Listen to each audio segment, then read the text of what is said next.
praised as heroes, I would like to investigate how Adam Smith's moral theory may or may not account for what we regard as praiseworthy in their conduct. In order to do this, I must first review the basics of Smith's moral theory. Apologies to those of you who are already familiar with it. According to Smith, there are three kinds of moral judgments: those of propriety and impropriety, those of merit and demerit, and those of virtue and vice. Judgments of propriety are concerned with the appropriateness of an actor's emotion to the objects which excite them. We judge that an action or its motive meets the standard of propriety when it expresses or follows from a level of passion that we can readily sympathize with. In order to use our sympathetic response as a basis for a judgment of propriety, we must meet two conditions. First, we must have used our imagination to enter sufficiently into the actor's situation. And second, we must have checked our own emotional state to see that there are no extraneous emotions interfering with our sympathetic response. In meeting these two requirements, we are taking the stance of the impartial spectator.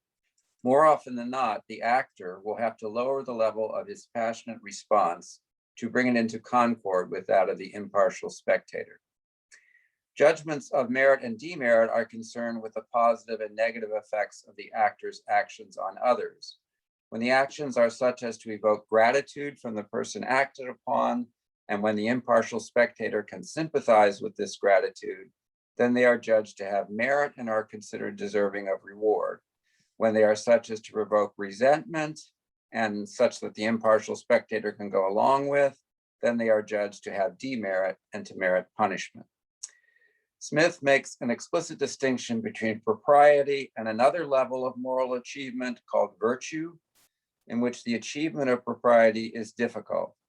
In some cases, propriety may not be difficult to achieve, for example, in showing the right amount of affection towards one's children or in eating when hungry.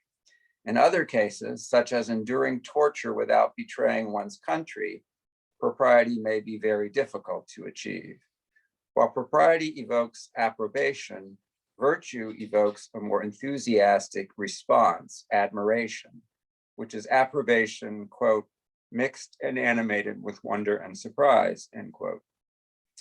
These are the standards by which we make moral judgments of propriety, merit, and virtue, and their opposites, about the conduct of others. We apply the same standards to ourselves and in an analogous way, namely, by asking ourselves what the sympathetic response of an impartial spectator would be to our conduct. The more difficult and pressing question for Smith is what motivates us to regulate our conduct by these judgments. His answer is that we, all human beings, have a natural desire not only to be sympathized with, not only to be morally approved of, not only to be admired, not only to be praised, but to be worthy of moral approbation, praise, and admiration. Or in other words, to be what we approve of and admire in others. In the case of judging our own actions, as opposed to judging those of others, taking the stance of the impartial spectator is more difficult in two situations. The first is when we are on the verge of acting, when the heat of our passions can prevent us from taking the stance of the impartial spectator, or can even deceive us into thinking we have done so when we have not. The second situation is when the passions of the moment of action have cooled and we are reflecting back on our conduct. At that point, our very desire for self-approbation, our desire to think well of ourselves, can deceive us into believing that we have made and followed impartial judgments when we have not. Smith's solution to this problem is the use of general rules. In making moral judgments on the conduct of others, it is easier to be impartial than when making them on our own conduct. As we gain more experience in making these judgments, we begin to form empirical generalizations about what kinds of conduct deserve moral approbation or disapprobation. Then, when we need to judge our own conduct, we can have recourse to these general rules to counteract the factors which tend to prevent us from making impartial judgments about our own conduct. The respect for such general rules as the proper determinants of our own conduct, Smith calls a sense of duty or conscience. In those whom he calls wise and virtuous, this sense of duty remains subordinate to what Smith calls the love of true virtue, which is, strictly speaking, the desire for one's own self-approbation, for the justified conviction that one is morally praiseworthy. Consequently, Smith's most general account of why one should be a frontline hero is that doing so meets standards of propriety, merit, and virtue as discovered by one's sympathetic response to this conduct when taking the stance of the impartial spectator in judging it in others and in oneself, and as codified in general rules, which are empirical generalizations of those judgments. One should desire to meet such standards because one has a natural desire to be the proper object of the moral approbation and praise that is due to such conduct. Nonetheless, there is a further question. The application of the standards of propriety and merit to different kinds of passions and to conduct in different kinds of situations leads to a differentiated set of virtues. So in assessing the praiseworthiness of the conduct of a frontline hero, one must ask which of these virtues he or she is exhibiting. Smith divides the virtues into two major categories, the amiable and the sociable on the one hand, and the awful and the respectable on the other hand. Underlying this twofold division is a threefold division of the passions into the unsocial, anger, indignation, and hatred, the social, such as generosity, humanity, kindness, and the selfish, grief and joy, when conceived on the part of our own private good or bad fortune. The awful and respectable virtues are all founded on the virtue of self-command, which enables us to regulate the unsocial and selfish passions in accordance with the judgment of the impartial spectator. This regulation almost always involves lowering the natural degree of these passions to a level that the spectator can go along with, and it very often requires great effort to do this. The amiable and social virtues also require the regulation of the social passions in accordance with the judgment of the impartial spectator. But this regulation is more a matter of fine-tuning them based on refining one's sensibility to what will most please others and developing one's judgment of what will most benefit them. It does not always require a lowering of the natural degree of our passions and may sometimes even require a raising of it. This adjustment does not ordinarily require strenuous efforts of self-command. There's another kind of virtue which does not seem to fall into either side of this division, justice. On Smith's initial account, justice arises neither from the regulation of a social passion nor from the restraint of a selfish passion. Rather, it arises from a somewhat complicated relation to the unsocial passion of resentment. Recall that moral judgment of demerit arises when one person does something to another which provokes resentment in that other, a resentment with which the impartial spectator sympathizes. The only action which fits this criterion, according to Smith, is unprovoked harm. Injustice is thus defined as the doing of unprovoked harm to another. Justice is then defined simply as the refraining from doing such unprovoked harm. On this account, justice is motivated not so much by a desire for the approbation of the impartial spectator as by an aversion from his disapprobation. In addition, it does not seem that justice, understood as refraining from acts of injustice, makes great demands on our self-command. Indeed, it barely seems to be deserved to call a virtue. In Smith's own words, mere justice is, upon most occasions, but a negative virtue, and only hinders us from hurting our neighbor. The man who barely abstains from violating either the person or the estate or the reputation of his neighbors has surely very little positive merit. We are now prepared to restate our question to Smith. What virtue do the frontline heroes exhibit, and what is the basis of our moral approbation of them? What needs to be explained is the basis for self-sacrifice, for risking or sacrificing one's own good, for example, one's health or life, for the good of others. Smith first takes up this question in part 3, chapter 3, entitled Of the Influence and Authority of Conscience, and then returns to it later in a discussion of generosity and public spirit in part 4. His first answer is negative. It is not the soft power of humanity. It is not that feeble spark of benevolence which nature has lighted up in the human heart that is thus capable of counteracting the strongest impulses of self-love. In other words, it doesn't come from the amiable and social virtues. He then gives his positive answer. It is reason, principle, conscience, the inhabitant of the breast, the man within, the great judge and arbiter of our conduct. But this is just to repeat what he has said about the motivation for virtuous conduct in general. We desire to be praiseworthy in the eyes of the impartial spectator. He now appears to specify this answer further in terms consistent with his prior account of injustice and justice. The impartial spectator says to us, quote, that when we prefer ourselves so shamefully and so blindly to others, we become the proper objects of resentment, abhorrence, and execration, end quote. In other words, we feel aversion to making ourselves blameworthy by doing injustice. But recall, in that prior account, injustice meant doing unprovoked harm to another, and refraining from doing so was described as a mere negative virtue. Smith now appears to be trying to leverage his account of justice to make it explain the moral motivation for self-sacrifice.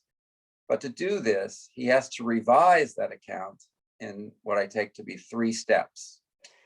First, he acknowledges that self-love is a passion that can easily tempt us to do unprovoked harm to others in pursuit of our own good, and that an effort of self-command is required to restrain that passion within the bounds of justice. In other words, he has acknowledged self-love as one of the selfish passions that needs to be regulated by a standard of propriety. In this light, justice begins to look less like a merely negative virtue. But this is not yet enough to make it a motive for self-sacrifice, in which we do positive good to our neighbor at the risk or sacrifice of our own good. A second and third step are required to get to this. The second is to reinterpret the meaning and role of the impartial spectator, changing this role from the merely negative one of removing any bias or emotional connection to the one being judged, to a new role, that of being an impartial arbiter between the interests of the actor, which might be oneself, and the interests of others affected by the actor. The third step is entangled with the second.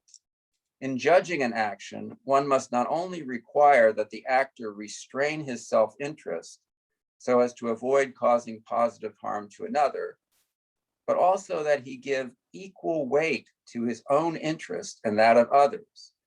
In doing this, the aggregate interests of others almost always outweigh the single interests of the actor. This revision of Smith's account of justice to enlist it in the explanation of self-sacrificing behavior seems to lead him in the direction of 2 kinds of overreach in his account of the virtuousness of self-sacrifice. First, it seems in danger of requiring more self-sacrifice than he seems to have bargained for. Why would not every decision about one's self-interest require that it be subordinated to the aggregate interests of others, which will almost surely outweigh it in the eyes of the reconfigured impartial spectator? Second, it leads him to blur the distinction between justice and generosity, where generosity is understood as the virtue that moves us to self-sacrificing action. This lies near to hand because both involve the restraint of self-interest. But in his original exposition of justice, it required only that one restrain self-interest from causing unprovoked harm to another. Generosity, on the other hand, moves one to sacrifice one's own self-interest when it is outweighed by the interests of others, when those interests are impartially, in quotes, balanced against one's own. Here as an example, It is he, namely the impartial spectator, who shows us the propriety of generosity and the deformity of injustice, the propriety of resigning the greatest interest of our own for the yet greater interests of others, and the deformity of doing the smallest injury to another in order to obtain the greatest benefit to ourselves. Note how the contrasts seem to present generosity and injustice as contraries. As a partial corrective to both of these tendencies to overstretch the claims of self-sacrifice, he later restricts the interests of others, which evoke self-sacrificing generosity, to the interests of, quote, a person or entity of greater importance in the eyes of the impartial spectator. He gives examples of a soldier dying to secure the good of the service, to save his superior, or to protect a territory of great importance to its country.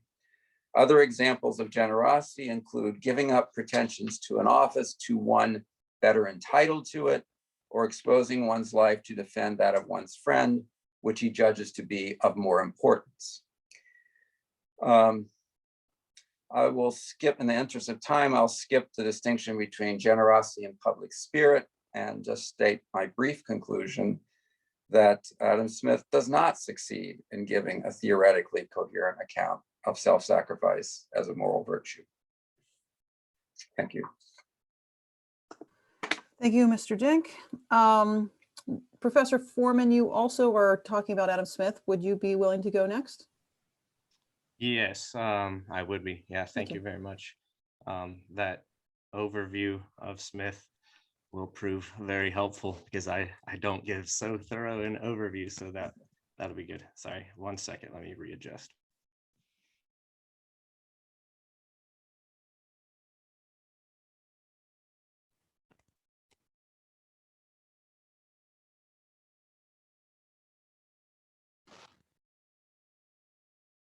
Okay.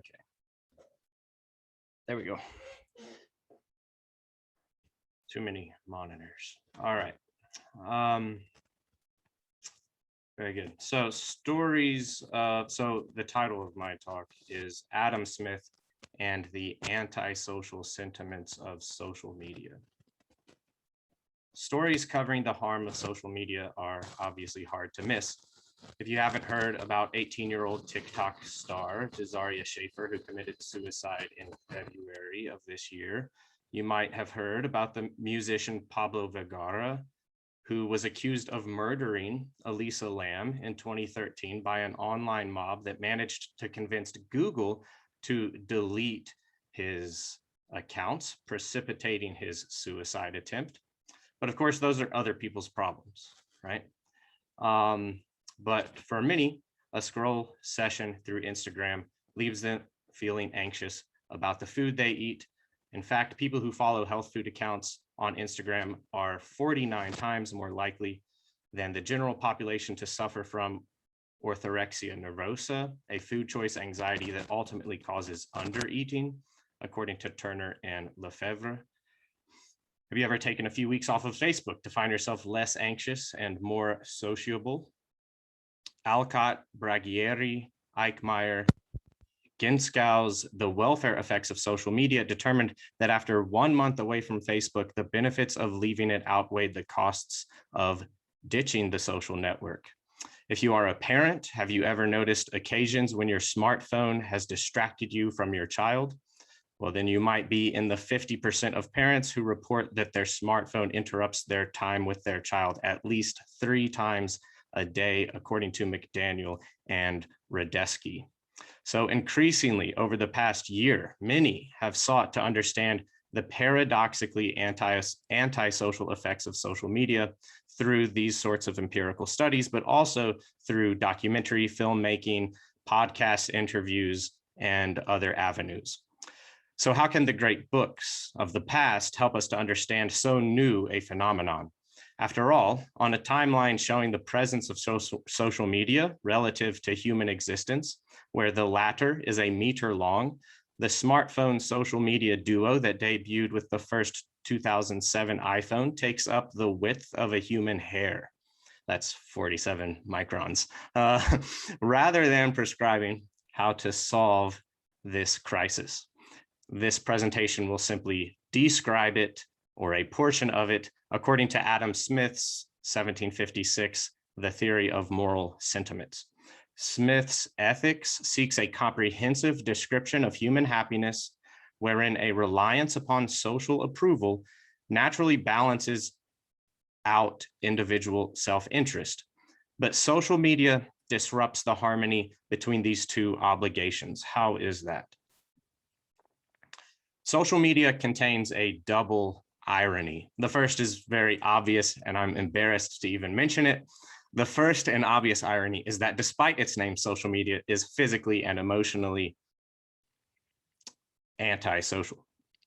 The second and counterintuitive irony, which Smith helps us point out, is that social media accomplishes this anti-sociability by making human sentiment not less regular, as you might assume, but in fact, more regular, by undoing a particular irregularity of human sentiment that, according to Smith, facilitates society.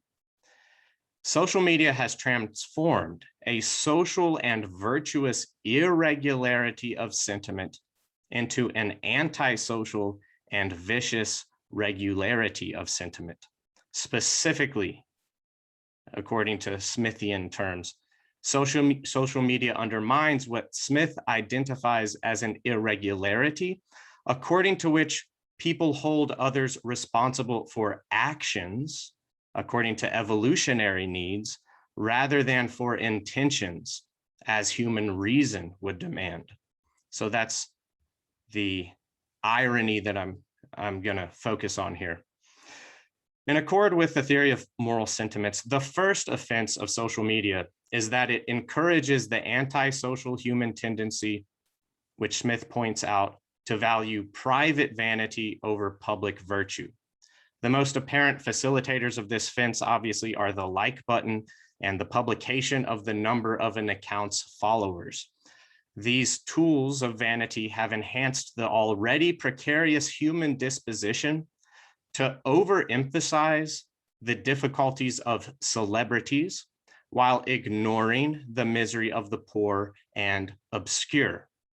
As Smith explains, every calamity that befalls the great, every injury that is done to them, excites in the breast of the spectator 10 times more compassion and resentment than he would have felt had the same things happened to other lesser men. On the one hand, this human tendency creates the distinction of ranks and the order of society. And so to that extent, our sympathy with celebrity, with people of higher ranks, can be very social, but it also carries with it diminishing returns when our ignorance of the suffering of the poor and obscure obstructs their social ambitions and their participation in the social hierarchy. I'd like to include one example of this. So social media examples of this tendency to overvalue the plight of celebrities are very plentiful. I just want to mention one. For instance, a 2017 YouTube preview of E! Entertainment's Keeping Up with the Kardashians, in which Kim Kardashian recounts her very traumatic 2016 Paris robbery, where the object of this robbery was, I believe, an engagement ring that was given to her by Kanye West. This video, this is just a preview of an episode, garnered 3.2 million views on YouTube. A similar 2015 video covering the Kardashians' Montana car accident boasts 8.4 million views on YouTube. And these are, of course, very frightening experiences to anyone, to be sure, and I don't mean to minimize that.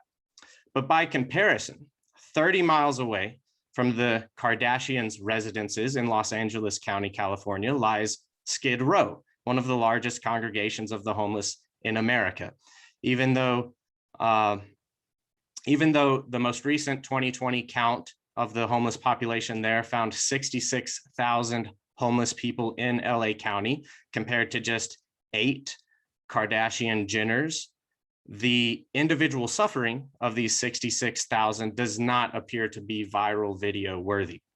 Social media algorithms exacerbate the tendency that Smith recognizes to overemphasize the plight of celebrity by recommending to users both the most popular posts and posts similar to those the user has interacted with in the past. For instance, if you watch the video featuring Kim Kardashian's robbery story, then YouTube automatically recommends the car accident video. And then that page then recommends a video called Most Terrifying Moments on Keeping Up with the Kardashians. And that video has 4.5 million views, and so on. So this is what people often refer to as a social media rabbit hole. While for Smith, social rank was predicated upon people's sympathy for the wealthy and well-bred, social media influencers have simply substituted followers for coins and likes for pedigrees. But the human tendency that Smith identified remains active and is in fact enhanced by the machine's algorithms. However destructive this readiness to sympathize with celebrities can become when strengthened by computers, Smith considers it quite regular and social, since reason dictates that society consists of ranks that encourage productivity, ambition, and at best, virtuous action. By contrast, though, Smith identifies one irregularity of human sentiment, which is in fact social, which encourages society precisely because it defies an antisocial tendency of reason. So this is what I really want to highlight. Reason, according to Smith, would demand that people be held responsible for intentions behind their actions and not the actions themselves, since ethical guilt is established by the intent to do harm, while a realization of that harm is really, according to Smith, mostly a matter of circumstances, of fortune, largely beyond anyone's control. However, fortunately for all of us, in the past, human beings were not able to readily punish bad intentions, since those intentions were not publicly known. And so people were only left with punishing truly harmful actions. And Smith says, while that's an irregularity in human sentiment, it facilitates society, because then everyone doesn't have to worry about being punished for their thoughts, secret and hidden thoughts in their own heads. Smith argues that this irregularity of sentiment was refined by human evolution precisely so that our self-interested reason did not undermine our need for society. So I'm going to quote a passage here. Nature, when she implanted the seeds of this irregularity in the human breast, seems to have intended the happiness and perfection of the species. If the hurtfulness of the design were alone the cause which excited our resentment, we should feel all the furies of that passion against any person in whose breast we suspected or believed such designs or affections were harbored. Sentiments, thoughts, intentions would become the objects of punishment. That necessary rule of justice, therefore, that men in this life are liable to punishment for their actions only, not for their designs and intentions, is founded upon this salutary and useful irregularity in human sentiment, which at first sight appears so absurd. Social media counteracts this evolutionary trait that limits us to being able to punish action only and not intention. Social media empowers people to both overshare their own intentions and to view the otherwise hidden intentions of others. This newfound anti-evolutionary and anti-social power, when coupled with the human sentiment of resentment, leads to ostracization, political polarization, cancel culture, and the other socially destructive vengeful effects of social media. Indeed, the antisocial sentiment that best defines social media is what Smith calls resentment. Resentment, according to Smith, would prompt us to desire not only that the person who had done us some great injury should be punished, but that he should be punished by our means and upon account of that particular injury which he had done to us. Smith describes resentment as a potentially dangerous sentiment that is only social when it is checked by our inability to punish the intentions of others due to our ignorance of others' secret intentions. When unchecked by this ignorance, resentment destroys society by wrecking the justice without which society cannot exist. I'll skip a little passage here for the sake of time and just go to the conclusion. Why are people quick to overshare their opinions on social media? We evolutionarily assume that action only and not intention is the proper object of resentment and punishment.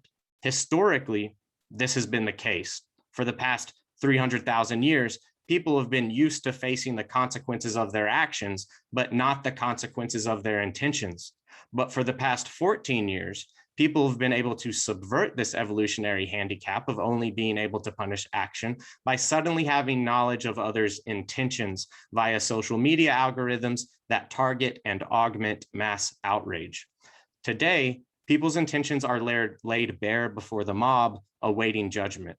Social media is the perfect antisocial trap, luring people into sharing their intentions under the evolutionary assurance that intentions are not punishable, but then exposing those same individuals to punishment because others can now do precisely what reason and natural resentment tells them to do, which is punish intention rather than action. This is the sort of insight that a study of social media, according to a great book like Smith's Theory of Moral Sentiments, can give us. Ironically, it is the people sharing their intentions on social media who are acting in accord with social instinct rather than with reason, while the angry mob is acting in accord with an antisocial use of reason, but against instinct. So that's all I've got.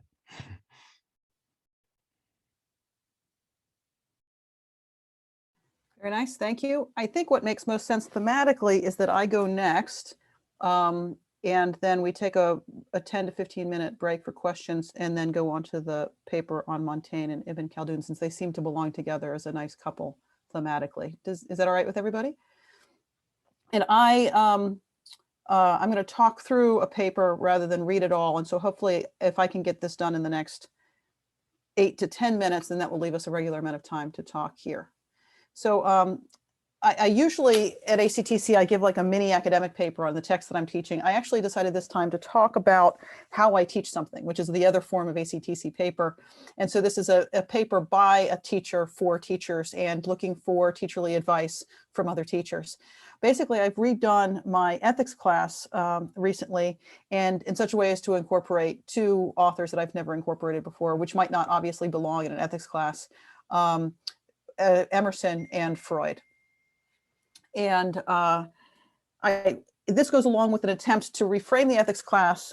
You know, it's not supposed to be an introduction to a subspecialization for future specialists. And it's also not supposed to be, you know, sometimes people think of ethics courses as inductions into a code of conduct so that we want our students to be ethical.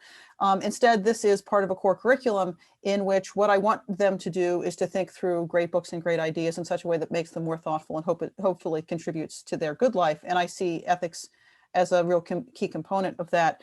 So I've decided to reframe the course around the theme of being true to yourself, which I think is often presented to our students as a certain kind of categorical imperative. Like it's sometimes presented as non-negotiable. They see it on cat posters on the walls of their grade schools, you know, to be true to themselves. But also, you know, you get it, you know, think about Polonius, to thine own self be true.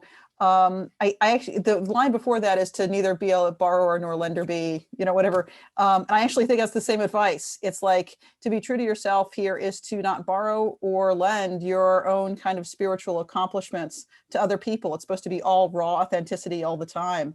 And that is self-reliance in Emerson's sense. And so I think there's a real nice connection between Emerson and his essay, Self-Reliance, and that theme. And so I start with Emerson. It is not a good essay. I mean, and he's very quotable, but it's not organized or anything like that. He really just follows his whim while he writes the thing, I think. And that's exactly what he wants people to do, is follow their whims. And so I start there. And what I'm trying to do in the course is take that thing that they've been said over and over again. It's been presented to them as a kind of categorical imperative, and deepen it gradually, complicate it gradually, make it clear to them that they don't actually know what it means, because they think they know what it means. And if I don't think we actually know what it means. And so to complicate its meaning, and then gradually lead them to a kind of substitute, which might be more useful to them, which is to be true to their conscience. And so that is how I'm kind of structuring the class now. And then I'm also doing the classic readings. So I do Emerson, and then Mill, and then Kant. And then I put in Freud before I go on to one section of essays on conscience itself and the experience of conscience. And there I do Hannah Arendt, that wonderful section on thinking and moral consideration, in which she talks about the two in one, and she quotes Richard III.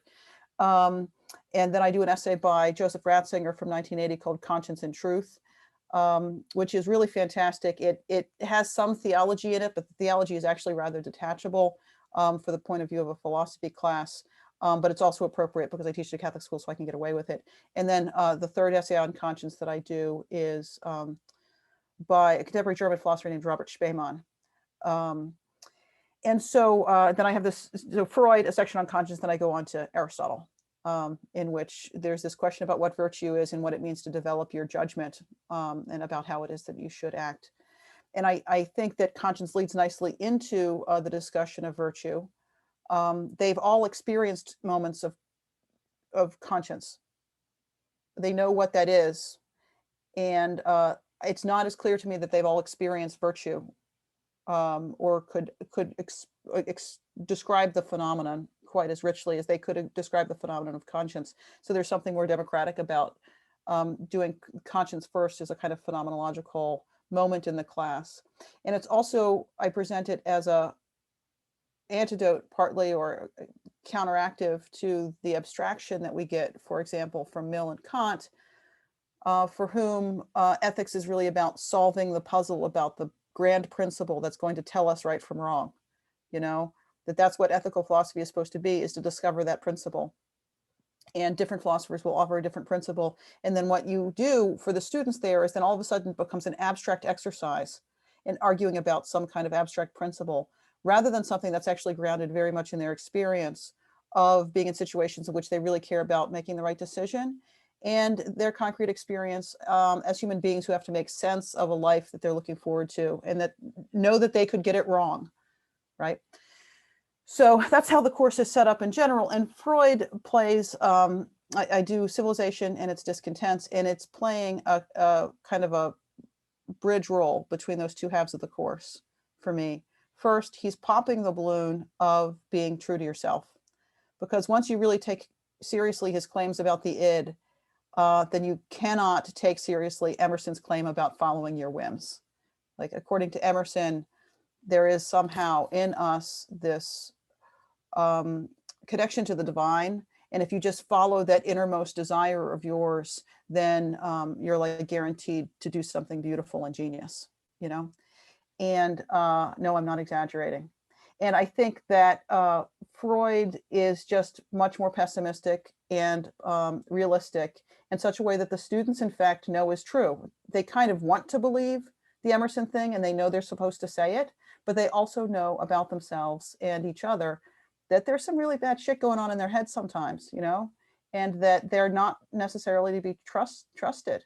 And I think that Freud brings that out in such a way that they have to take it seriously, such that ethics becomes about not just being true to yourself in the sense of your whim or what you want or what you think you should be or what you want to be or what you feel like today, but there are actually going to be demands made on you by civilization for the sake of all of us getting along together and scraping by in what is even something remotely resembling a humane existence, right? And so those external demands, and so the way I do it is, first, Freud pops that balloon of being true to yourself as though that was a simple answer, because he could just say, well, which part am I supposed to be true to?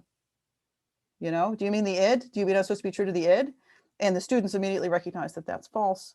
That can't be true. So he's a kind of an anti-Emerson figure there.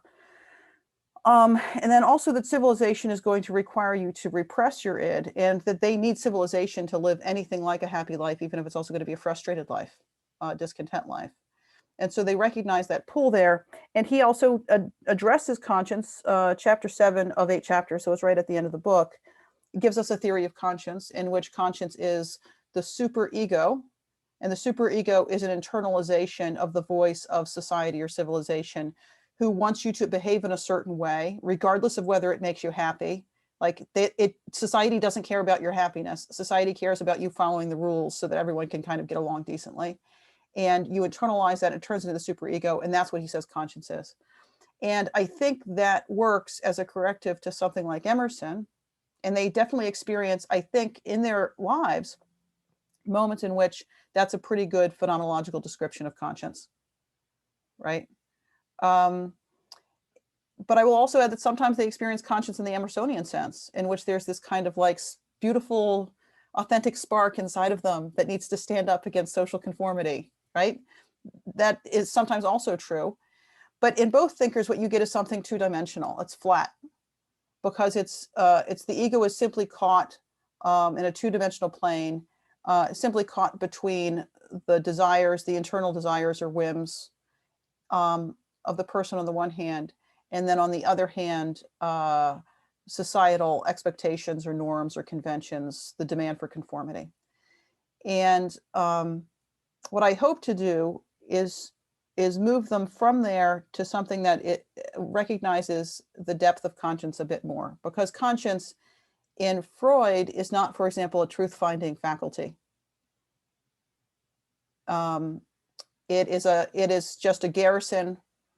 His analogy is that civilization has placed a garrison in a city it has conquered. You are that city. The superego is that garrison. And they are controlling you because they've placed this force inside of you called the superego. It is not a truth-finding faculty. And so the next readings that I do from Arendt, which is fundamentally about thoughtfulness, from Ratzinger, which is fundamentally about how neither the individual person nor social authorities are always correct, but that both work together towards, can work together towards this third thing, which is truth, right? That you can't expect either to be infallible. But there's this extra dimension added in Ratzinger, which is the insistence that truth is really the point of conscience. And then in the Spemann reading, he just does some wonderful, like conscience 101 work. Should you always obey your conscience? Yes. Is your conscience always right? No. And what do you do with that problem? Should we always respect someone else's conscience? Should we always let someone else follow their conscience? And ultimately, what Spemann really focuses on is the faculty of attentiveness. And he has a lovely line in which he says, it'd be possible to define evil as the refusal to pay attention. That is the refusal to pay attention to reality and the world outside of you. And if conscience is possibly a faculty in us by which we're drawn out of ourselves, not merely controlled by society, not merely following our whim, but drawn out of us towards a possibility of discovering moral truth, higher standards. So that's how I work this in such a way that the students, I hope, can see something phenomenologically more true to their experience.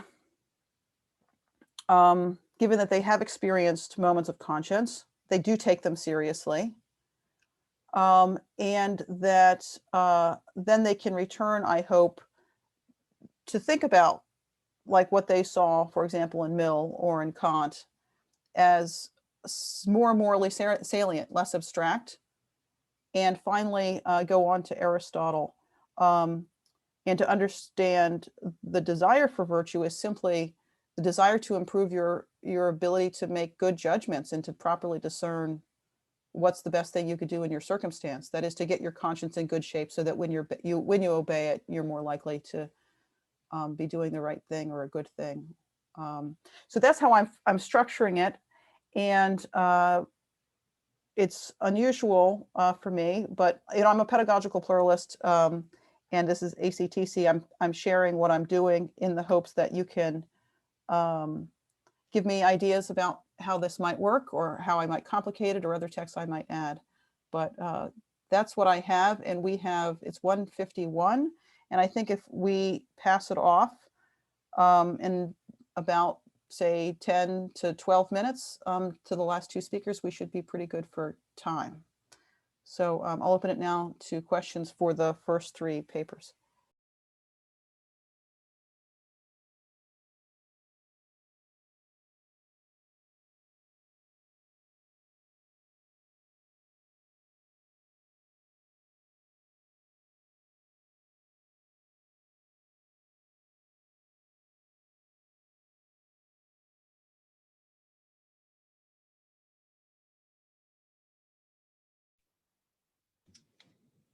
Rhett, could I ask you a question?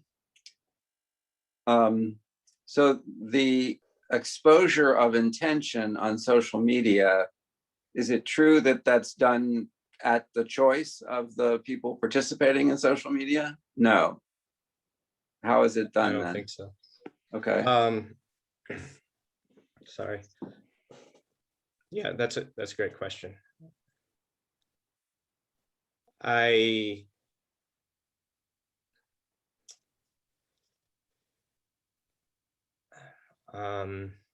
Okay. So I don't have all of that worked out. I do think, I mean, so my answer is going to be pretty imprecise. The way I sort of put it is that people are being tricked to overshare, okay, because they think that they have this sort of security blanket. And I think what Smith offers us is some insight into how our evolutionary tendencies are that security blanket, because everything about us, I mean, biologically, would tell us we don't need to be afraid of being punished or being the objects of resentment, as he puts it, for sharing our intentions.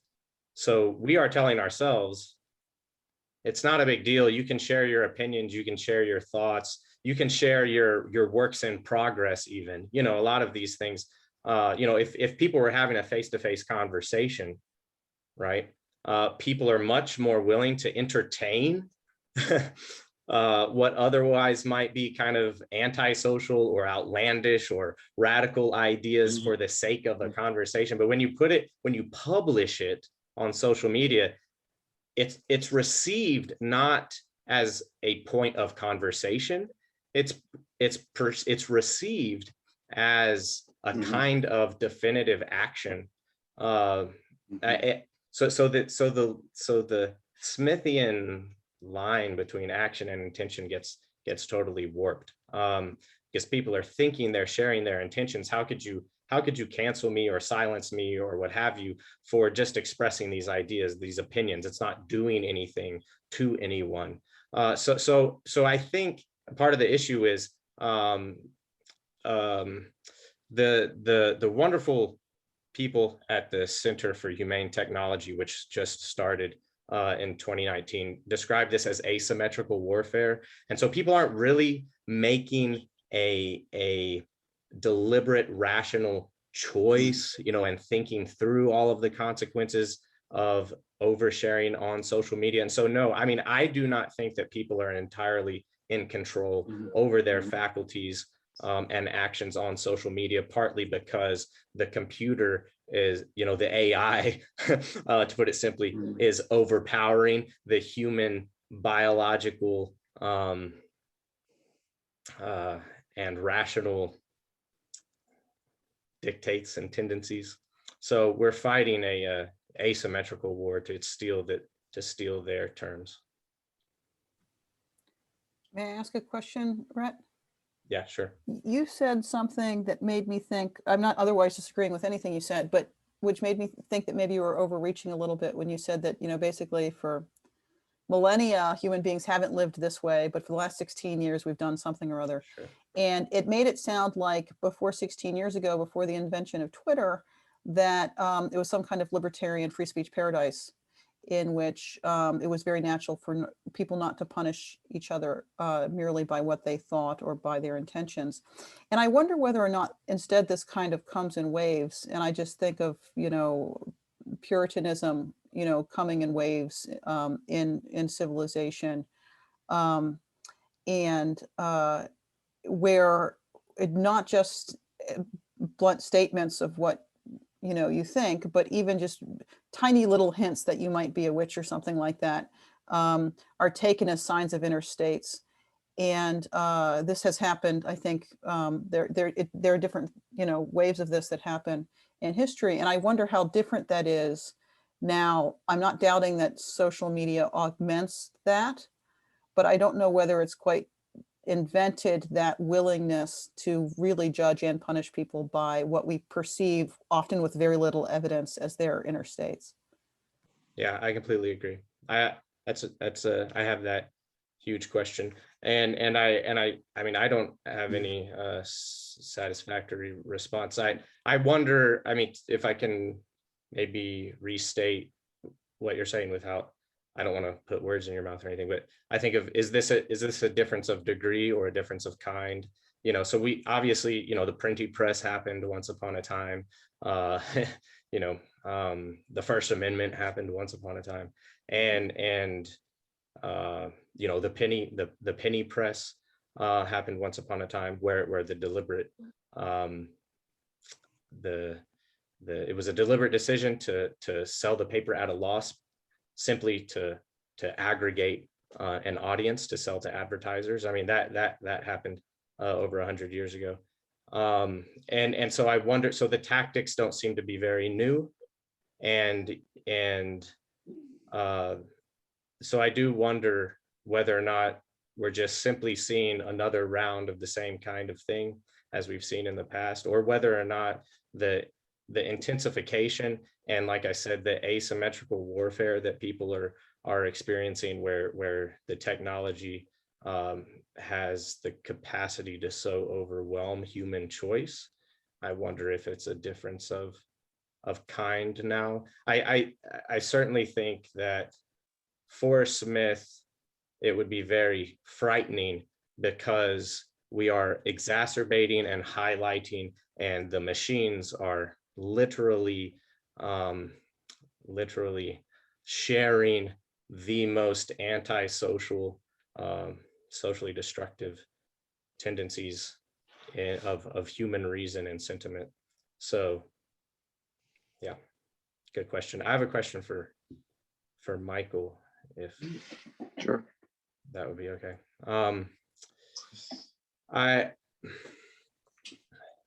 One thought I had, it seems to me a very difficult problem that you pose, especially with regard to Adam Smith, and you obviously point out deficiencies in a Smithian response to this question of how do you account for this phenomenon of the frontline hero, I guess. My first thought was, well, justice can account for it to some extent, where you could say, well, people in different jobs, people have a contractual obligation to fulfill the contracts of their employments, and that would be very Smithian. But I agree that it's not very satisfying. But of course, it wouldn't account, that alone would not account for the praise that people give those people, the praise that the Spectator gives, because as Smith says, justice does not justify reward. So just obeying the law, no one gets money in their pocket every time they go the speed limit, right? We don't get thanked for obeying the law or for merely upholding our end of a contract. So justice, on the one hand, I could say, well, doctors, police officers, many other people, well, that is their job, but I agree that so at the very spectators, we recognize a self-sacrifice that seems to go above and beyond what we would reasonably regard as being a part of a job, right? Yeah, so I mean, of course, there are these levels of moral approbation, right? So even justice understood as the negative virtue, it meets a standard of propriety, so it deserves some approbation, right? But not admiration. Right. So,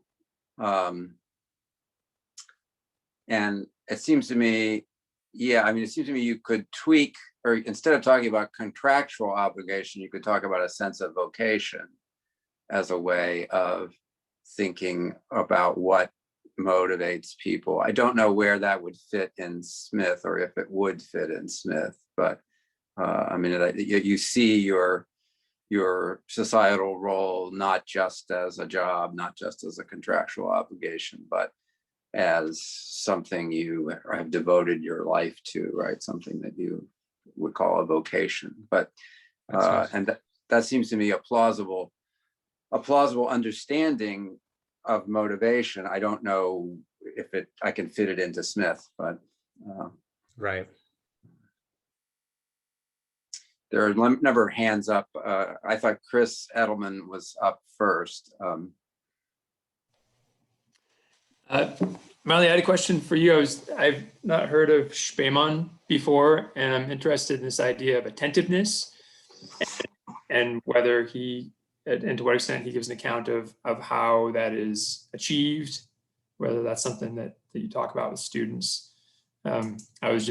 I heard a nice paper the other day on Simone Weil, and talked about on the right use of school studies, which made me think of attention for her. And so anyway, anything you could do to tell me more about Spemann, attentiveness, and how it's achieved, I'd like to hear. So the book, which is now out of print, is a translation of radio addresses that he actually gave to the equivalent of something like the German NPR.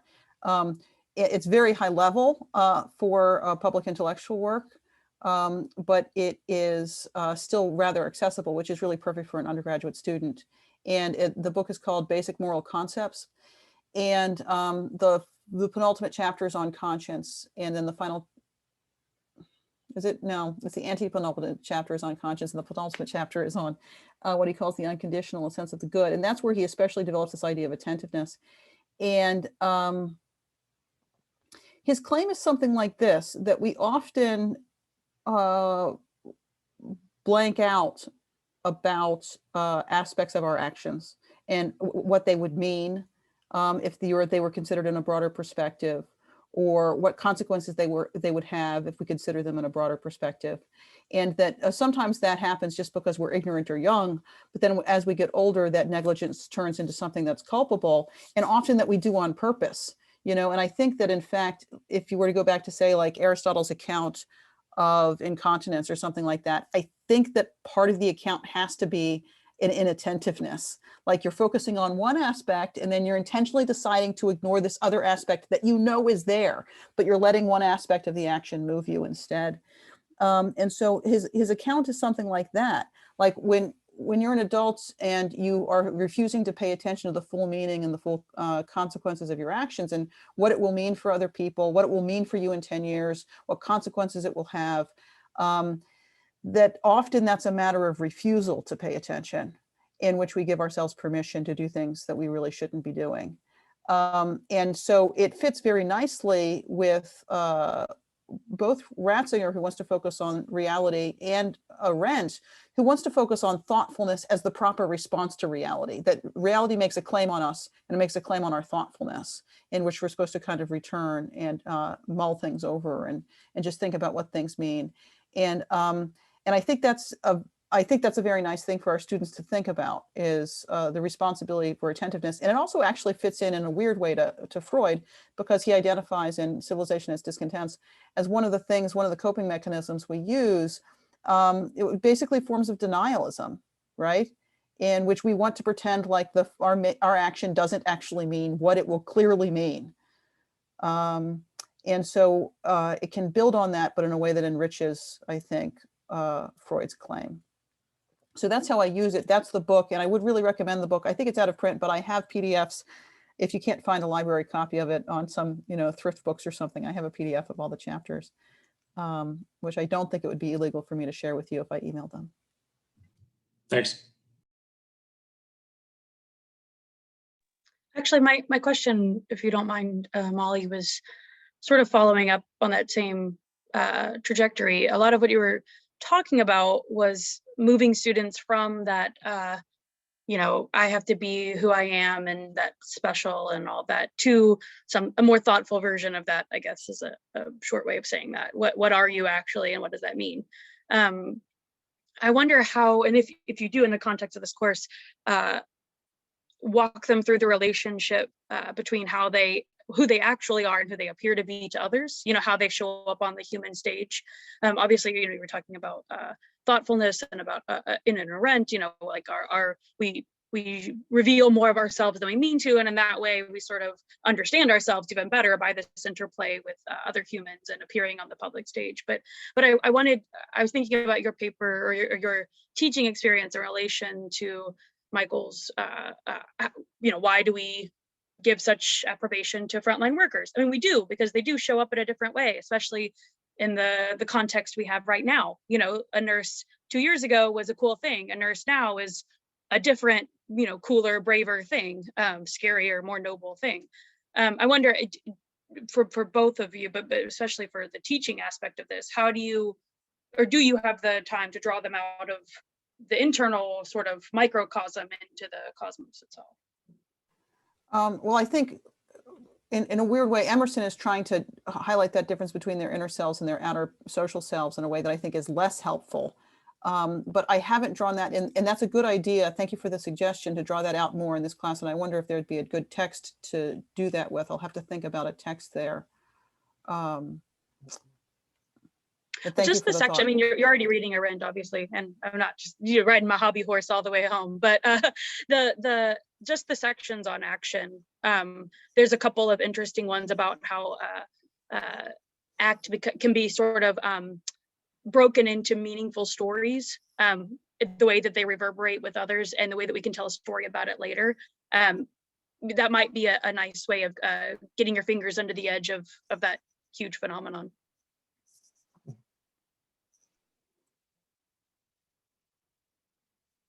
Maxim? Yes, may I ask? Okay. I have a question about Adam Smith to both speakers.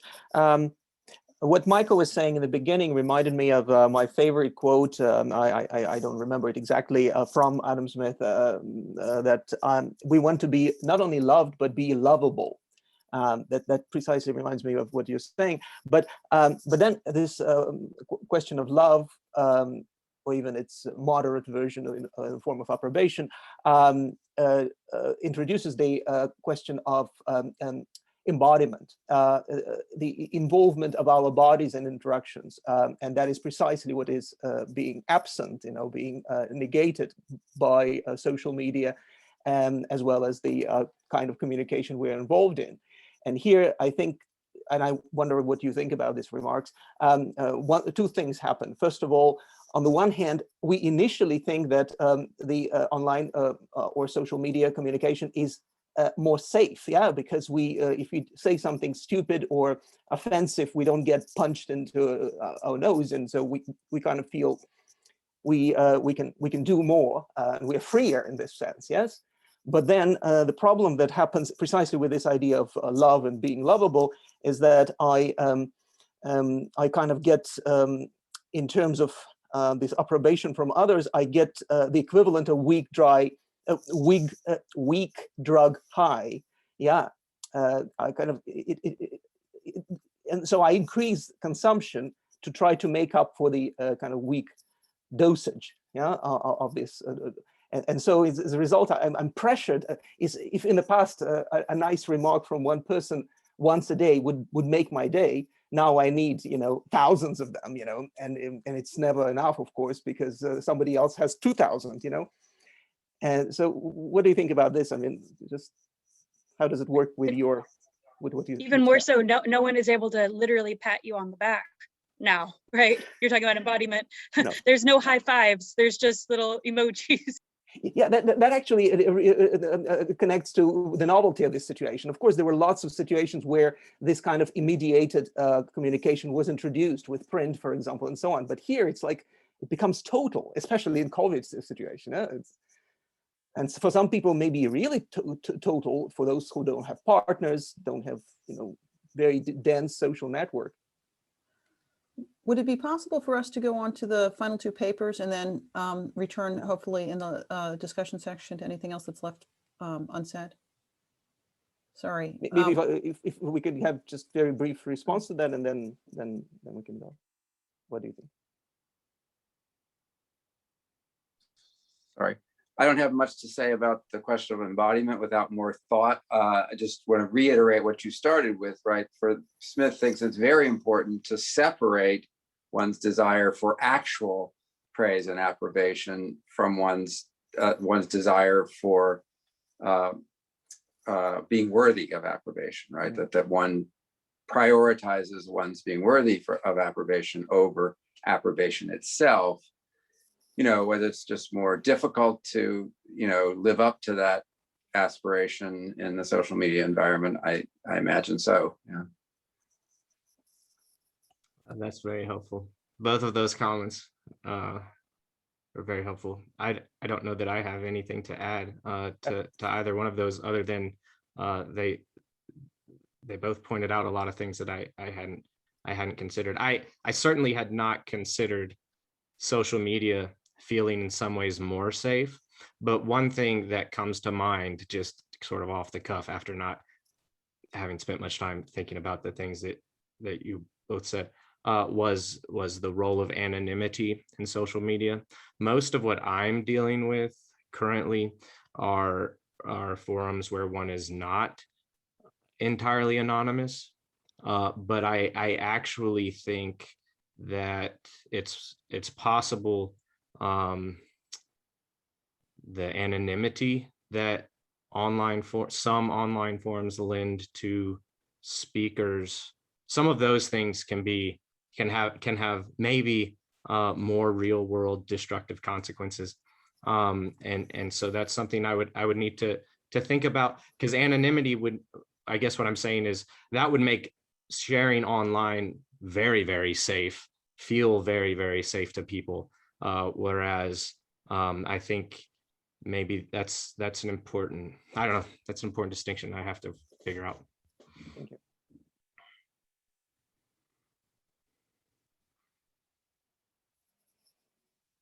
Christopher, are you ready to go? Sure. Let's get right to it. So I want to talk briefly about 3 chapters from book 1 of Montaigne's essays, for the purposes of beginning to suggest that Montaigne might be worth a look for those teaching on the topic of tolerance.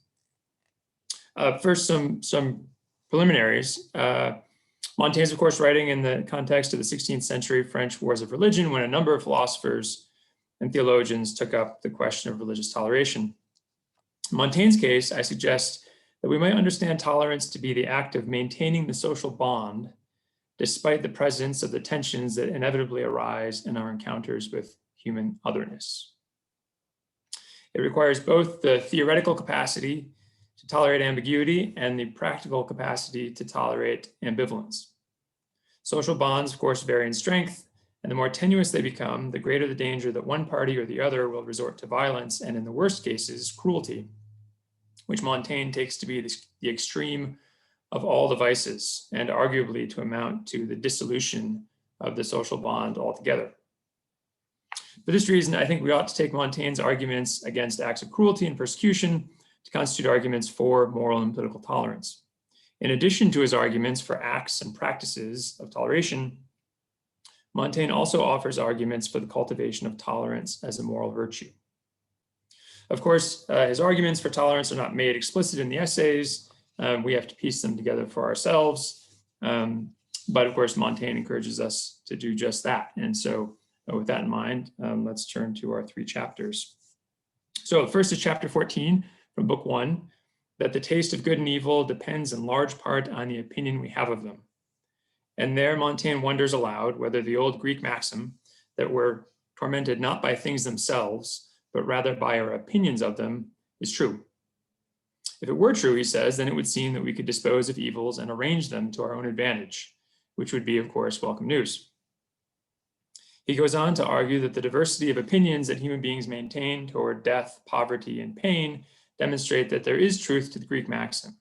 For example, while most of us fear death and would flee it at any cost, others, given their particular beliefs and opinions, fear it less and sometimes even hasten to their deaths. He illustrates this principle with a moving example of Portuguese Jews who killed themselves and their children rather than be forcibly converted to Christianity. Still, Montaigne suggests the fact that external circumstances, quote, take their savor and color from one's inner constitution, unquote, doesn't mean that it's up to us exactly to determine our inner constitution and so control our opinions. Indeed, at the end of the essay, Montaigne leaves this last question conspicuously unanswered.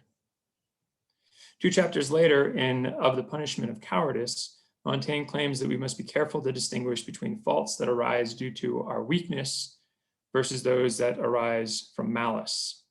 Only the latter should be severely punished. Quote, thus many people have thought that we could not be blamed except for what we do against our conscience. And on this rule is partly based the opinion of those who condemn capital punishment for heretics and unbelievers, unquote. Finally, in chapter 23 of Custom and Not Easily Changing an Accepted Law, Montaigne draws these two threads together, and after recounting examples of the great variety of customs and habits to be found in the world, he arrives in a passing remark at the question of how blameworthy we ought to take heretics and unbelievers to be. And here, bear with me through this long block quote here.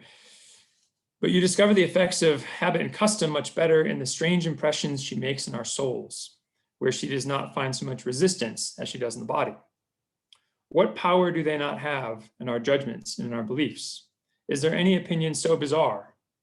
And I leave aside the gross impostures of religions with which so many great nations and so many able men have been seen to be besotted. For since this matter is beyond the scope of our human reason, it's more excusable for anyone who is not extraordinarily enlightened by divine favor to be lost in it.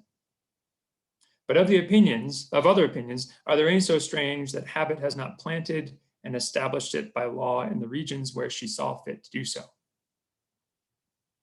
Later in that same essay, he makes the famous remark that the laws of conscience, which we say are born of nature, are born of custom.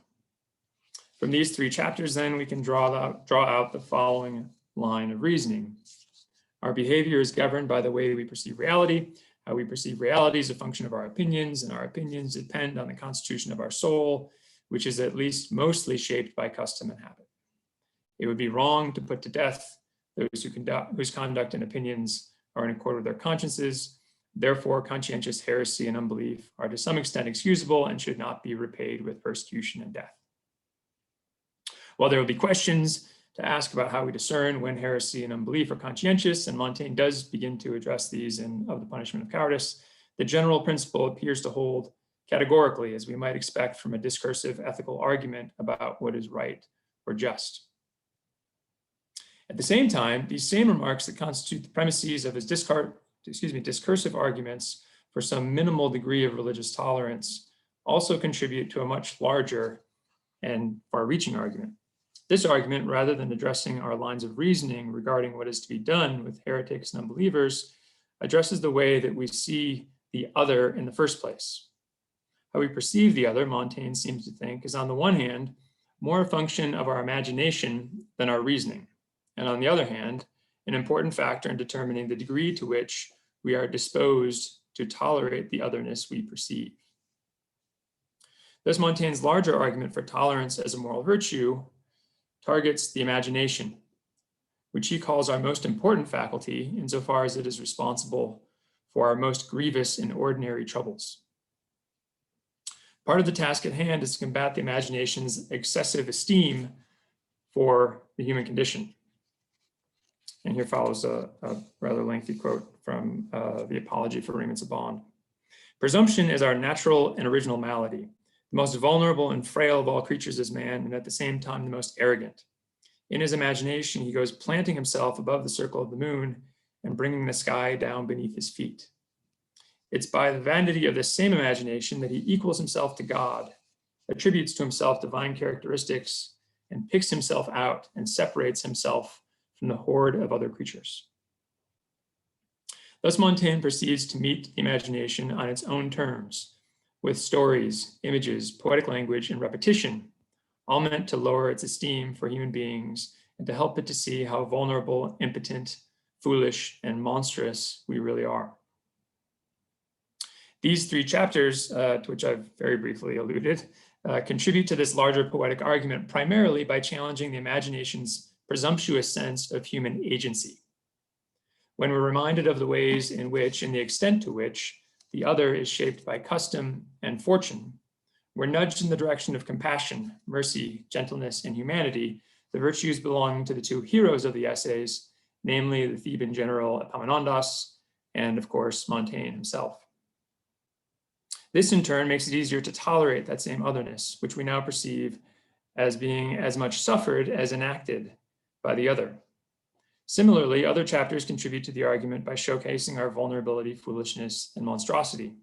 Taken together, they're not only intended to help move us in the direction of a disposition to tolerate otherness, but also to help us to appreciate how the virtue of tolerance, understood as this habit of maintaining social bonds with others, broadly construed, belongs to the life of gay and sociable wisdom that Montaigne models for us in the essays. Thanks.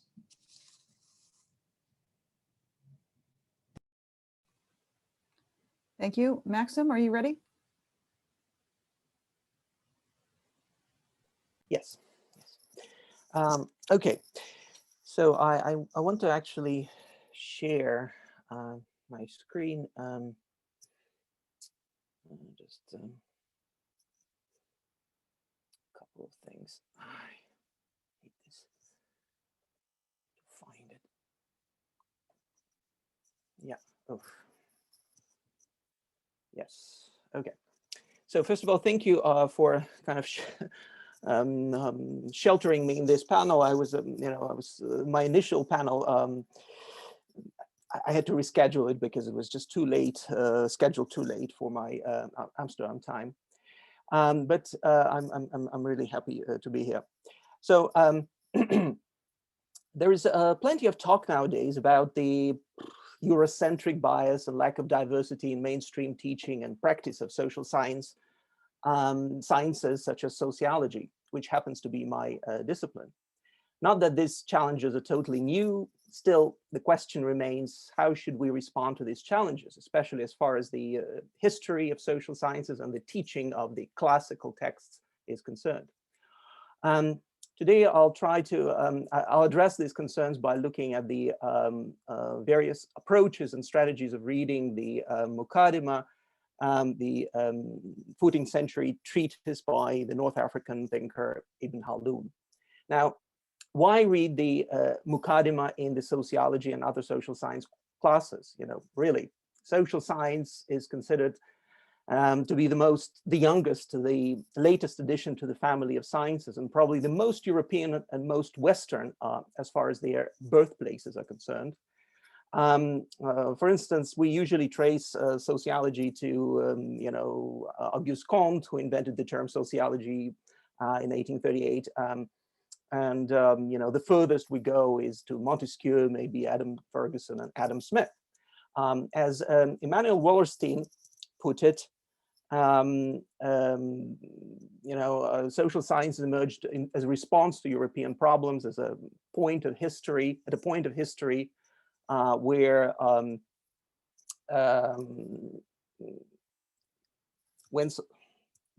can't I see times here on my computer? It's really strange. No, sorry. No, doesn't do anything. In any case, so yeah, the point is that sociology is bound up with a project of modernity. That is the kind of common wisdom. So is it just for the sake of, ticking the box of diversity that I have added Ibn Khaldun to my classical sociology course? Well, I hope not. If not, then what is the justification? My objective today is to kind of sketch out such a justification, that is to offer an outline of the non-Eurocentric and non-anachronistic reading of the Muqaddimah as a part of the history of global social science, and specifically global sociology. Hopefully, I'll have just enough time to present the bare bones of my argument.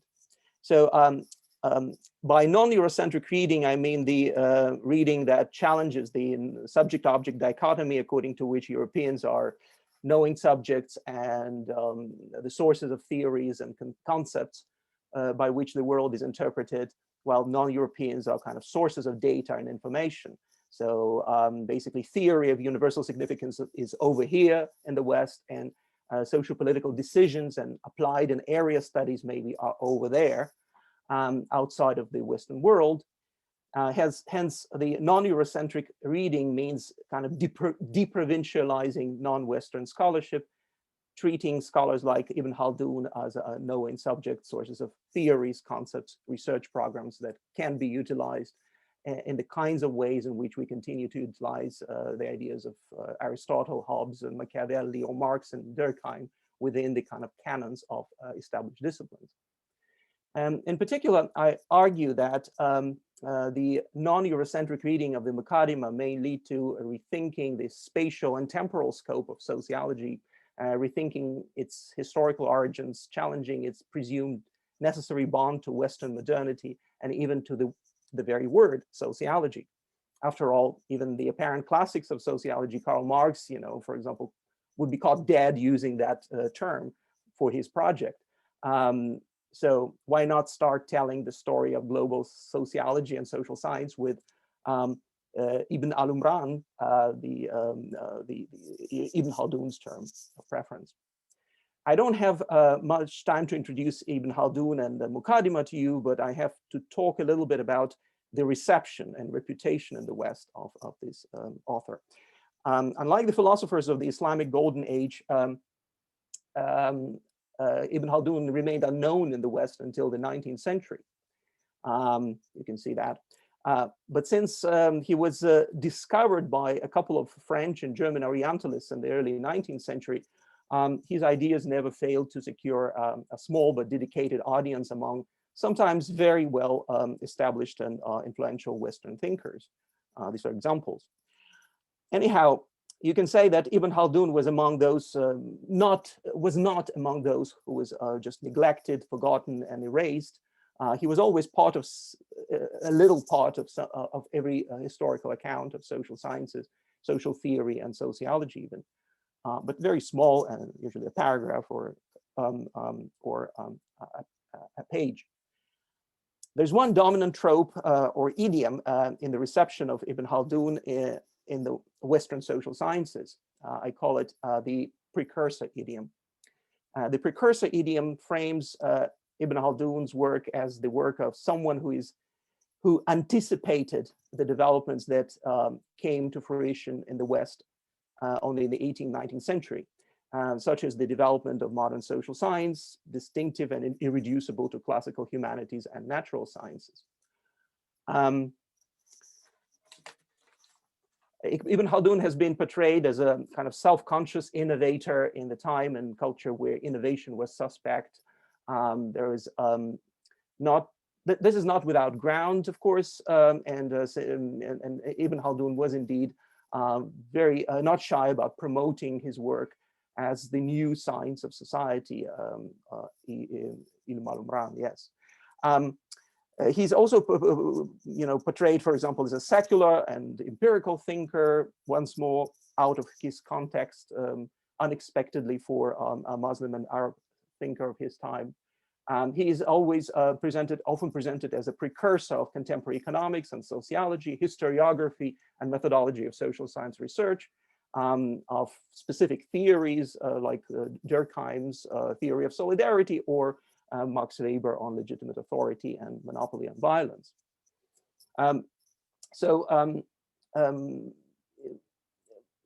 He was very often presented as a kind of recognizably sociological author on human difference, as opposed to a kind of Aristotelian understanding of human differences as somehow natural.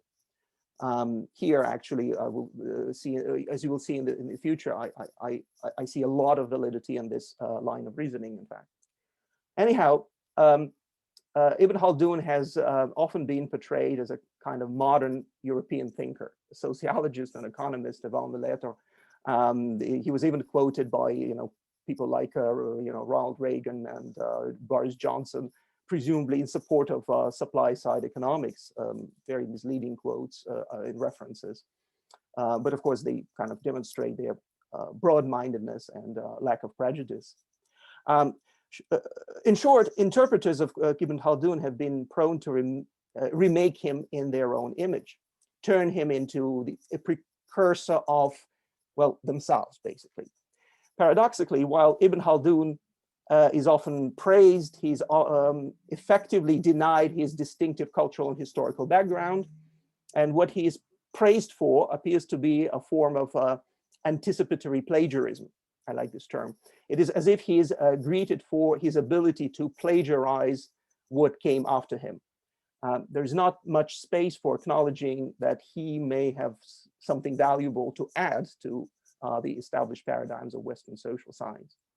On the other hand, some critics of this modernizing and westernizing Ibn Khaldun bend the stick too hard, in my opinion. For instance, his biographer, Robert Irwin, wrote the whole book trying to prove that Ibn Khaldun was nothing but a medieval thinker steeped in the Arab approaches to government and in the Islamic religious science. Surely this is just as Eurocentric and Orientalist as the precursor idiom. To me, the Muqaddimah still reads more like someone inventing sociology than it does like the work of just another pious 14th century Sharia judge. But how to make this point without falling once more into the precursor idiom with its Eurocentric implications? Well, this is my proposition. This is my part of my hypothesis. This one. Yeah, this is that one. I'm already there. So in the 14th century in North Africa, the Arab philosopher made a strong case for the new science of society, which bears strong resemblance to the way in which sociology was conceived and then practiced 5 centuries later. This doesn't make him a precursor or even a founder of Western sociology. It just means that sociology, or even broadly understood social science, had at least 2 rather independent contexts of emergence, divided by 5 centuries and the Mediterranean Sea in between. Western sociology and Arab ilm al-umran can be considered as independent but isomorphic developments.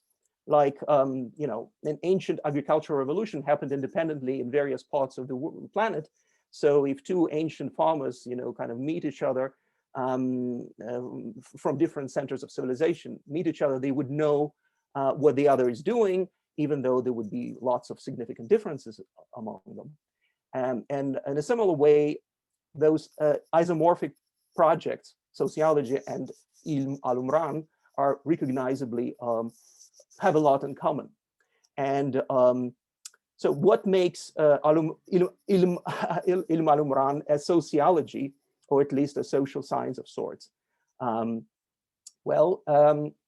would say, of course, you need more time for that, but there are 3 points that I wanted to make in this respect. The invention of the social, the problem of order, and sociology is bound up with a state of crisis and anomie. So the last sentence actually is a kind of wink towards this Giddens phrase, Giddens dictum: sociology is bound up with a project of modernity.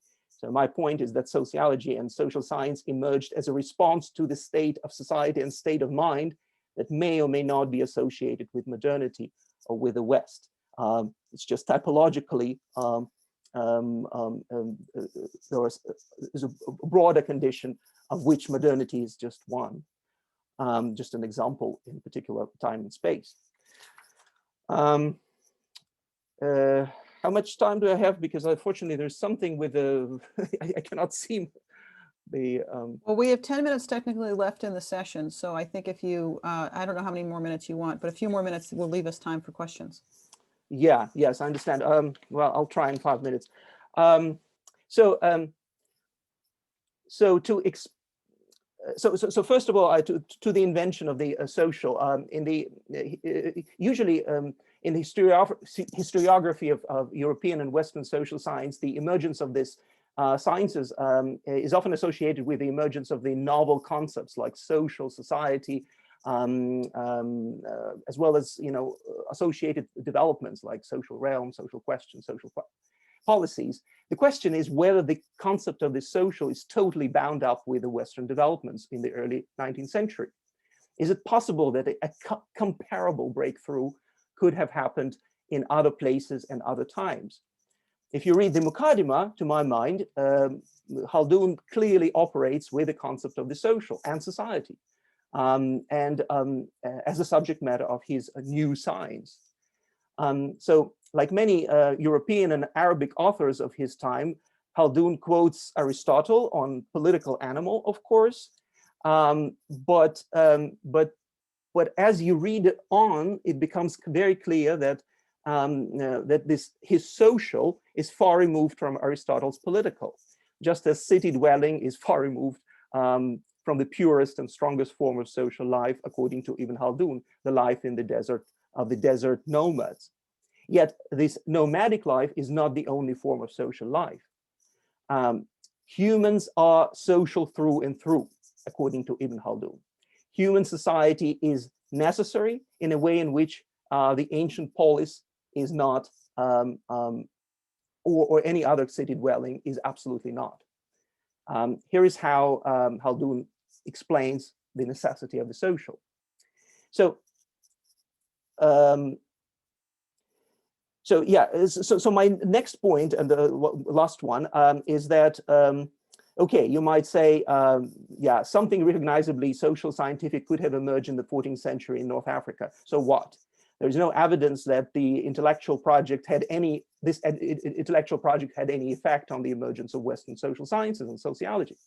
Yet I would respond, if Ibn Khaldun's theory was sociology of sorts, then there is no reason why it cannot be kind of mined for theoretically and empirically relevant insights, like the ideas of Marx and Durkheim are still seen as relevant and interesting today by many. And then I give actually an example of the concept of asabiya, how it can be useful not only for understanding, Arab societies in the 14th century, but in fact as a much needed concept for emotionally rich, intense, embodied. That's one of the reasons why I mentioned that, embodied sociality, micro-sociality, which can help us to understand in the ways in which we remain in modern society, even not only in pre-modern societies, not only in non-Western societies, but in modern societies, we establish commitments to rather abstract and large-scale institutions and communities, and imagined communities like the nation or the corporation or the army or any of the large-scale and very abstract and imagined communities. A lot depends on precisely them being anchored in those micro-social settings, and the theory of those micro-social settings is already in many ways present in the work of Ibn Khaldun. So he can be used not only as a historical figure, but as a point of departure for some of the contemporary conversations, I believe. The last point is that, the last point is this quote that I wanted to share with you from Ibn Khaldun, that describes the sense of time in which sociology emerged, or his work emerged in his time. I think it can be summarized by Marx's All That Is Solid Melts into Air, or by Durkheim's Anomie. It's the sense that we live in many ways right now, and where sociology of some sort is very much needed, and any supply for this demand should be very much appreciated within liberal arts education, I think, too. That's it. Thank you. Thank you. Questions?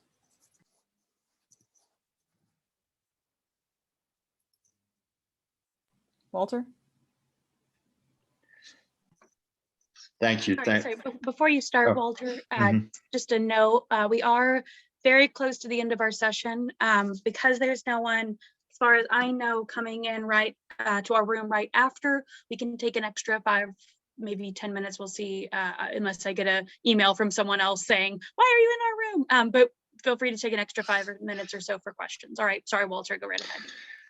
Thank you, and I'll be quick. Thank you all for good and stimulating papers. And William, I wanted to ask a question about what I heard is 2 parts of your paper, and I'll just put this very simply: the first genealogy of toleration.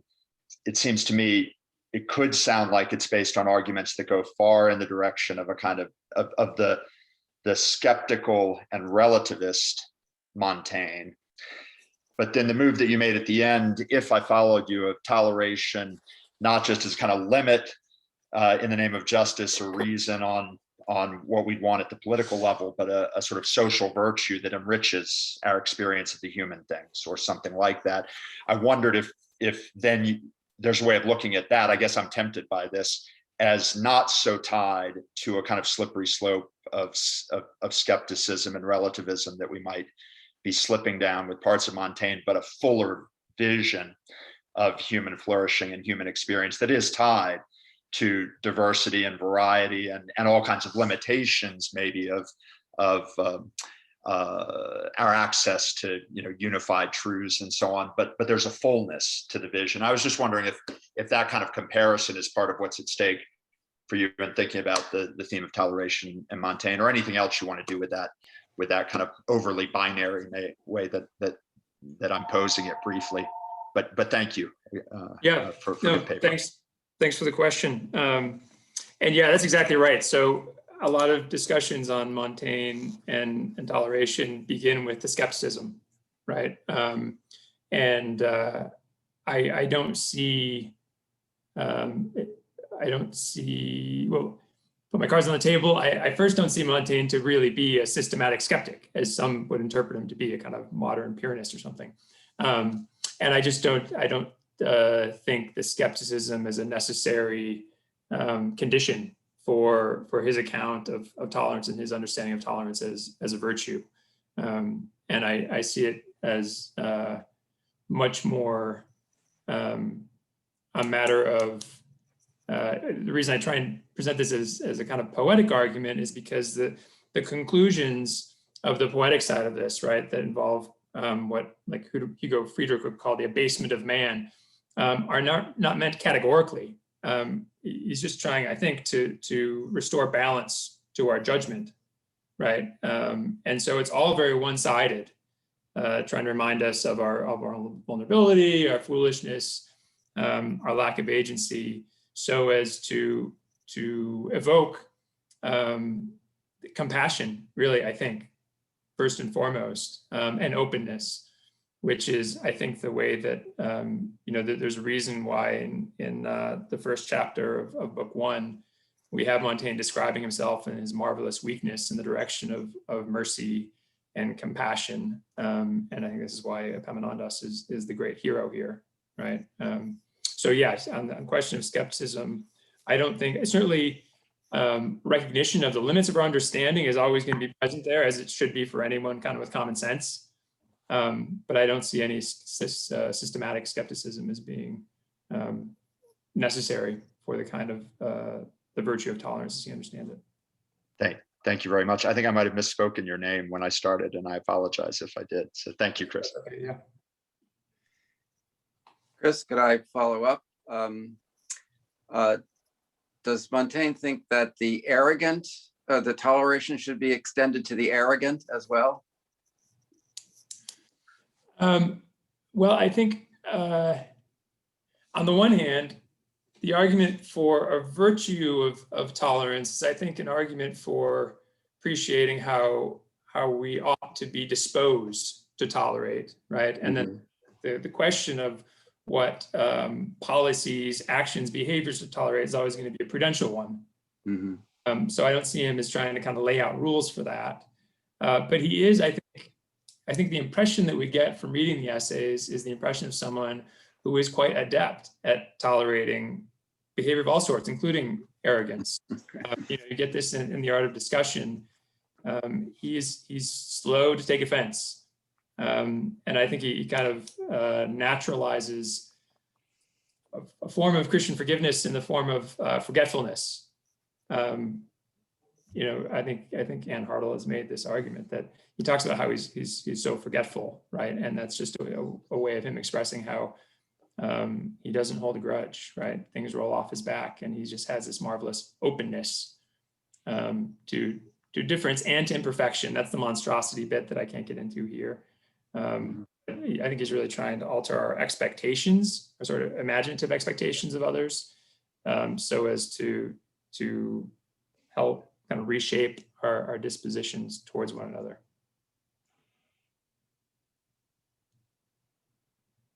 Maxim, may I ask you a question? I haven't read Ibn Khaldun, although I recently, a couple of years ago, I went on a big Montesquieu kick, and it sounds like I'll like it for the same reasons that I liked Montesquieu. I wonder though, what's at stake in the way that you're framing the question? Like, is he the first sociologist? Like, if we take modern Western sociology as defined by the what I would call a scientistic misunderstanding or self-forgetfulness of the researcher, which you capture in your definitions of the subject-object dichotomy, and then in Orientalism, you know, as though you see it in psychology very clearly. Research psychologists tend to assume that they're rational and their subjects are not rational, right? And I think if you take sociology as part of the same kind of movement and involving that necessarily, then you'll throw out people like Montesquieu and Khaldun, and also for the same reason Aristotle and things like that. But if you get rid of that and you're just interested in understanding human sociality generally, then it seems like you might also not be able to say that Khaldun is the first, because there are all kinds of other thinkers who are also relevant. And I would suggest that Aristotle, for example, has a much broader sense of sociality than just to call us political animals. I think that's a little unfair to Aristotle, because there are lots of levels of sociality. He just thinks that there's a certain kind of perfection that happens at the level of law and intentional self-organization at the level of polis. But then you might as well go back not just to Aristotle, but to Herodotus, you know, et cetera.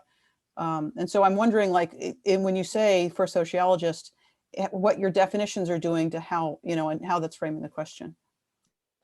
Well, that's a good question for me, and in many ways it's kind of a thought experiment still. But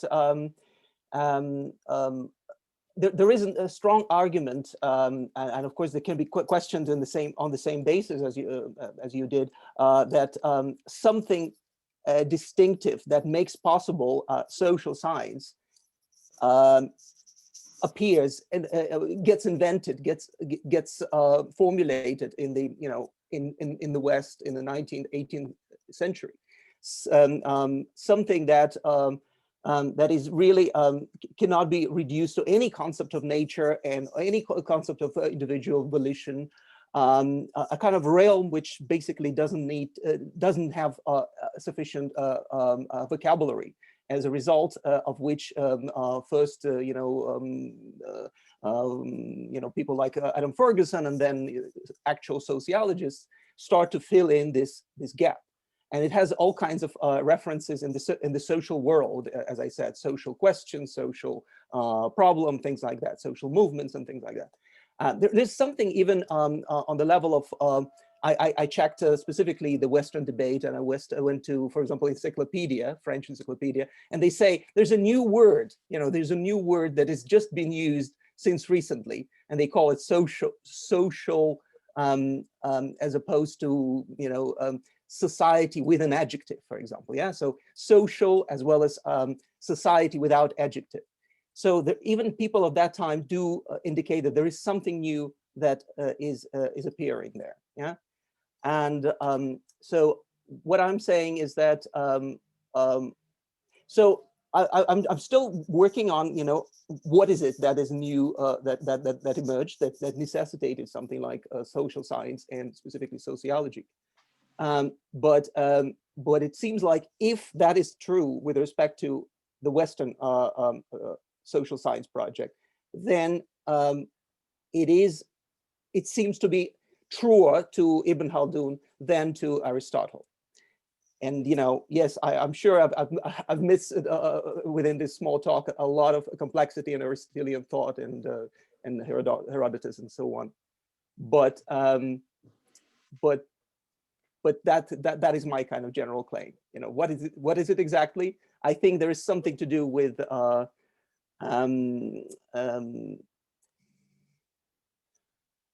well, I'll. Maxim, could I ask a question that might be relevant? I mean, one opinion that this could be a kind of test of is that modern Western sociology presupposed modern natural science and is somehow imitative of it, and so the question would be, what is the meaning of science that Ibn Khaldun is using, and would that if it's strikingly different from modern Western science, would that be a refutation of the idea that modern natural science was the precondition of sociology? Or what excites me about this project is that indeed, if my kind of thought experiment and my argument is valid, then you could imagine that it is possible to have a scholarship of the social, still realizing something that is not reducible to any existing other concepts at that time, including political in Aristotelian sense, or concept of nature, either Christian concept of nature or any of the concept of nature that were present at that time. So social emerges at the time of Ibn Khaldun in the works of Khaldun, but before Western science, before the distinction between, for example, modern and pre-modern, before the distinction between a variety of different binaries that constitute Western science, and so that actually would draw our attention to some of those basically continuities between modern and pre-modern, without necessarily necessitating for us to totally reject it or some kind of deconstruct it, but to put an emphasis on those social forms that classical and contemporary theory, to some extent, tend to send to either pre-modern times or to non-Western civilization, like, for example, client-patron relationships, which is very central to Ibn Khaldun's analysis. And it would be so nice to bring this so-called lopsided friendship into analysis of our bureaucracies, of our online communication, this very emotionally dense relationship with very much imbued with exchange of gifts and of favors and so on. And so, and that is precisely what he is very good at focusing on. I don't think it's full answer, but yeah. I think it's just another social science in a sense that appears there, which doesn't necessarily have to be an alternative to the Western science. It can complement it at some point. I have one more question, but I don't want to prevent someone else from asking a question. Again, about Khaldun, I'm curious whether there's a relevance to his own, he's operating in an empire, right? An empire with significant cultural diversity and difference, and Arab, North African, et cetera. And he's also, I think, operating in a kind of law-centric system, right? And so that seems that seems relevant to me, especially like in similarities with someone like Montesquieu, who was a judge, and who was very, very interested in cultural difference, in how different forms exist in different places in the world. And I'm wondering whether or not, although, so the way you've defined it is that Western sociology is kind of tied, according to some people, to Western imperialism. I'm wondering whether there's some kind of significance to the empire that Khaldun was living in, and a kind of interculturality that's necessary to imperialism that might help give birth to sociological ideas. Yeah, that's a separate kind of almost subchapters about the conditions of the emergence of something like recognizably sociological, you might say. Here, the emphasis I put is on this sense of destabilization, when you cannot possibly identify the status of people around you very clearly, or have very clear paths in lives and so on. This sense of anomie, you might say, all that is solid melts into air. With respect to empire, well, it is precisely the destruction of any legitimate empires at his time, the fluidity of any what he calls political authority, in Arabic mulk, yeah, and there's that he tries to kind of come up with a logic of this process, yeah.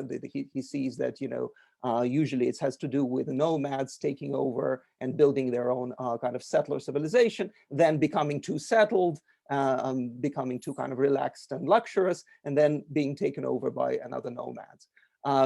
So he is so that is where empire enters. It's more of a symbiosis in the relationship between nomads and the city dwellers, which sometimes breaks in a very bloody way, and the settler civilization is swept away, at least in his description of it. But it's more of a symbiosis and kind of interdependence. There's no very clear distinction between, or in his world, of a colony and you know, colony and it's this very hybrid world, yeah, or metropole, yeah, or very clear distinction between those who is in charge and who is subaltern, yeah. Their position can change or very clearly. So that's why he actually emphasized very nicely relationality of any position of power. Yeah, it's always with respect to someone, but not in any absolute terms. And he emphasizes it's not because of the characteristics of the ruler, but because of his position, which may be very tentative and very network dependent, and can evaporate tomorrow. So unfortunately, we do have to wrap it all up. I mean, there's more things coming out even now, you know, the role of imagination in the other person, which relates to Chris's paper, which could take us to a whole nother set of questions, which would be wonderful. But as tech moderator and not real moderator, I'm just suggesting that technically our room will end soon. As the real moderator, I didn't have the heart to end it. No conversation ever reaches, no healthy conversation ever reaches a real conclusion. It just has to be broken off somewhere. Thank you, everybody, and it's very nice to meet you. I will Thank you. suggest we do still have the mingle function, which, as I've been saying in all the panels, is less awkward now that we know each other. Still awkward, but less awkward. So that function is on the socio page where you saw the agenda. Just go down a little bit. There's a mingle function. You can go sit at a virtual table and keep chatting, maybe over a beer. Have fun though. Thank you. Thanks, Natalie. Thank you, Molly. Thank you, Michael. Thanks to y'all. Maxime, Chris. thank you, everyone.